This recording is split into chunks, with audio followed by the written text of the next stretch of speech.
Hello, this is Grant Williams, and in this project, I worked with two systems that were intentionally hidden from me at the start. The goal was to treat them like real world unknown assets, systems that exist on a network but don't come with instructions, documentation, or background details. And the purpose of this assessment was to identify potential vulnerabilities, understand the risk these systems could pose, and evaluate how they might be abused by an attacker. What you'll see through this presentation is my process, how I discovered each machine, the tools I used, the vulnerabilities I uncovered, and how I interpreted the results in a practical, real world way. Um, yeah, I hope you guys enjoy. So, before diving into the details, I want to set the stage for what this project actually involved. I was given access to two systems on a lab network, but I wasn't told anything about them. My job was to approach them the same way an analyst or penetration tester would when they encounter unfamiliar devices on a network. To understand these machines, I used two tools: Nmap for initial discovery and scanning, and Greenbone for deeper vulnerability analysis. Together, these tools helped me map out what each system was running and identify any potential weaknesses. The overall purpose of this assessment wasn't just to run tools and generate reports, it was to evaluate whether these systems followed basic security standards, uncover any misconfigurations, and determine what real risks existed. Everything that follows in this presentation builds on that foundation. Okay, so here's a quick breakdown of what the scans uncovered on both systems in a technical summary. For the Linux system, um, starting with the Linux machine, the system was much more open and easier to analyze. Nmap and Greenbone both picked up several services that were either outdated or vulnerable. The scan results showed a meaningful spread of risk levels: 16 high severity findings, 28 medium severity findings, and 4 low severity issues. Uh, this tells us the system was actively running multiple exposed components, and this tells us the system was actively running multiple exposed components and needed serious patching and reconfiguration updates. Configuration updates, rather. Sorry. For the Windows system, the experience was the opposite. Both tools detected the device. Sorry. But neither one found any open or visible surfaces to analyze. Normally, this would mean the system is well hardened, but in this case, it actually pointed to a bigger problem. The configuration prevented the scanner from gathering any meaningful information, which created a critical visibility gap. Without visibility, you can't assess risk, validate security controls, or confirm compliance. So, even though no vulnerabilities appeared, the lack of data itself was the main issue. The Windows findings. So, when scanning the Windows system, both Nmap and Greenbone were able to confirm that the device was online, but every single port appeared as filtered.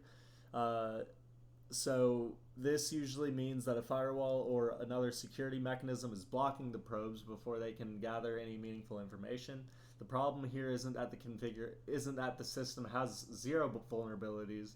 It's that the security tools were not allowed to see anything at all. Without visibility into open ports, running services, or system behavior, it's really impossible to validate whether the device is properly configured or if it's hiding critical weaknesses. So, in a real world environment, this would immediately raise concern because blind spots like this leave security teams unable to assess or respond to those risks. And even though the scan results come back clean, the lack of data itself is the major finding, I'd say. Windows recommendations and fixes. Steps needed to properly evaluate the Windows system. So, because the Windows system blocked every probe during the scans, the first recommendation is simply to restore visibility. This means temporarily adjusting the Windows Defender firewall to allow controlled inbound connections from the Kali scanner. This doesn't mean opening the system. This doesn't mean opening the system to the whole network, just allowing enough traffic from a trusted host so the assessment tools can do their job. Allowing an authenticated scan is also important. This type of scan gives much deeper insight, including patch levels, system configurations, and potential misconfigurations that can't be detected externally. Since we couldn't fully analyze the system, the general recommendations focus on best practices. This includes making sure the system is fully patched, applying standard hardening measures, and updating or retiring legacy components. So even without scan results, these steps help reduce the attack surface and strengthen the overall security posture. Here's my Linux findings. The Linux machine produced the most meaningful results in this assessment, with both Nmap and Greenbone identifying a long list of exposed services, many of which were outdated or configured in ways that introduced security risks. In total, the system had 16 high security findings, 28 medium security findings, and 4 low severity findings. The high severity issues typically include known exploits, outdated software versions, and open services that attackers frequently target. Medium and low findings usually relate to misconfigurations or weaker controls that still need attention. And we'll break some of these down in the next slides, but the overall takeaway is that the Linux system is highly vulnerable and requires immediate patching, configuration updates, and general hardening. Without corrective action, it would be an easy target in any real network environment.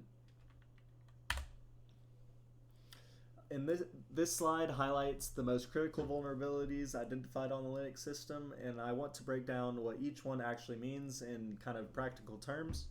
Starting with the VS-FTPD 2.34 backdoor vulnerability. This is one of the most infamous backdoored packages in security history. There's a malicious backdoor intentionally built into the source code. If an attacker connects in a very specific way, the service actually opens a remote shell, giving it full control over the machine. This isn't just a misconfiguration, it's a guaranteed system compromise. For any organization, the only safe response is immediate removal and replacement with a secure file transfer solution like SFTP or a modern secure FTP server. Next is the opening system itself, the operating system itself being end of life. This means the Linux distro no longer receives any security patches, updates, or maintenance from its developers. And once a system reaches end of life, every newly discovered vulnerability becomes permanently exploitable. So attackers often target these systems specifically because they know the underlying operating system cannot be patched. So upgrading to a supported distribution isn't just recommended, it's required to bring the machine back into any kind of secure state. Next, the PostgRE finding is another high risk issue. The version running on this system is outdated and uses default or weak authentication. Databases are some of the most sensitive components in any environment, and default credentials are one of the most common initial footholds attackers look for. Once inside a database, attackers can read, modify, or exfiltrate data.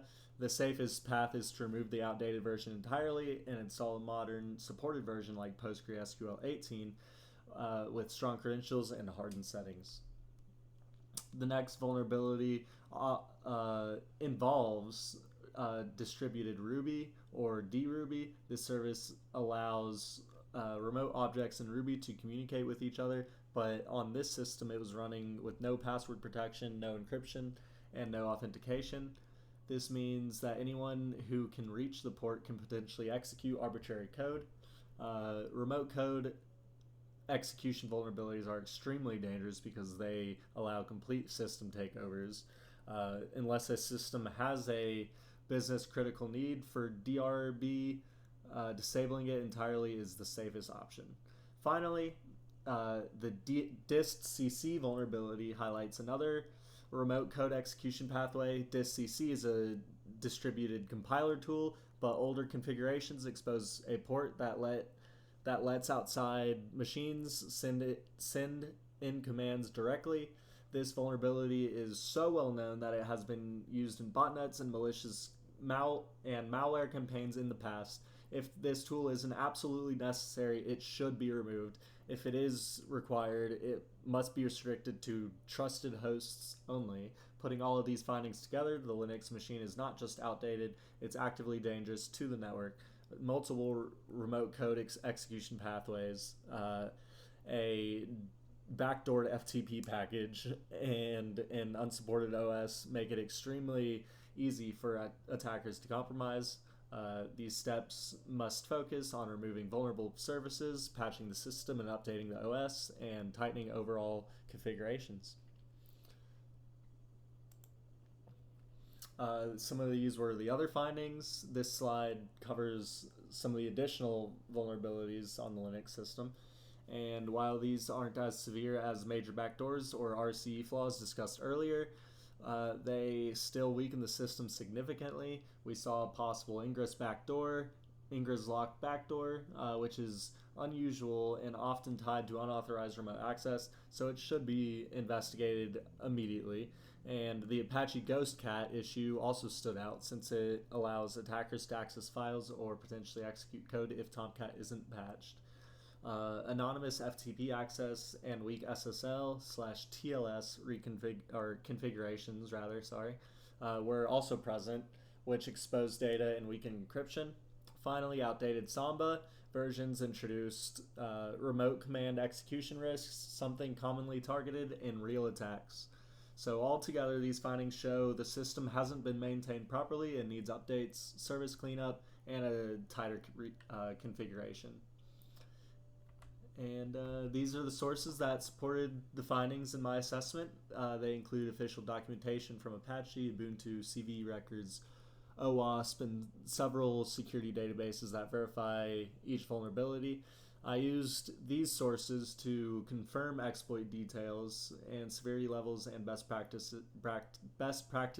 remediation steps. They ensure that all recommendations in this report are accurate and based on trusted security standards. And I hope you guys enjoyed my presentation. Thank you.